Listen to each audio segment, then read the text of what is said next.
I wanted to share a quick thought just on the issue of money. So we had a really interesting event quite recently about 30 business owners. It's in Britain, of course, and that's why the issue of money came up, because Brits don't like talking about money. And yet, there's a very different way to look at money and to see money. And that is, if you understand money as something that you're simply the custodian of, it's not something you own. You build a business, yes, of course. You generate money as a result of the business, whether it be through sales or expenses, unfortunately, but you generate money, it flows through the business. And much like a body requires oxygen in order to survive, a business requires money to survive. So talking about money really does matter. It makes a big difference.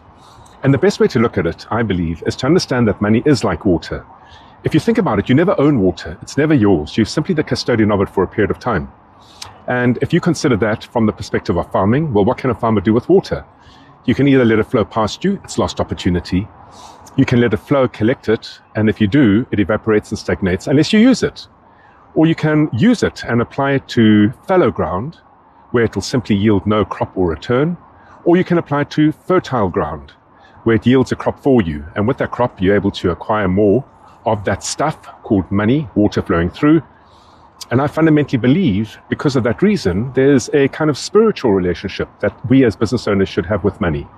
To the extent that we take it and we understand it spiritually, we understand that we are custodians of it, it's got very little to do with being greedy or whatever the accusations we fear might be levied at us. Making money is essential in order to feed a business, to grow a business, and to enable that business to thrive. So when you have the opportunity, talk to someone about money or talk about money, but see it simply as that. See it as a spiritual, let's call it means, that allows you to do what you do, and in that process build success, which then further feeds the prosperity of the country you're in, the community you're in, for your suppliers, for your customers, for yourself and for your employees.